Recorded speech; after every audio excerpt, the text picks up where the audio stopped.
শুনুন শুনুন, এদিকে আসুন। আপনার কি হাতে ব্যথা? ভিডিওতে লাইক করতে পারেন না, কমেন্ট লিখতে পারেন না?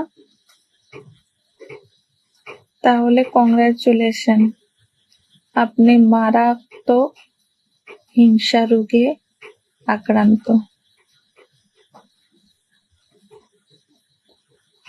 ভিডিওগুলি সুন্দর লোকের জন্য, আমাদের মতো অসুন্দর লোকের জন্য না। কি ঠিক বললাম তো?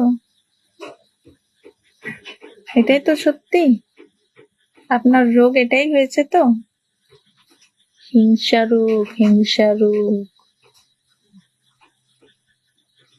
হিংসা ছেড়ে ভালোবাসতে পারেন না? কাউকে ভালোবাসা দিতে পারেন না? ভালোবাসা দিতে কি কষ্ট হয় মানুষকে? একটা লাইক দিতে কষ্ট হয়, একটা কমেন্ট লিখতে কষ্ট হয়? আপনাদের জন্য এত কষ্ট করছি, আপনারা একটা লাইক একটা কমেন্ট করছেন না। এবার হিংসা রোগের চিকিৎসা নিন, ঠিক আছে? চলো বাই।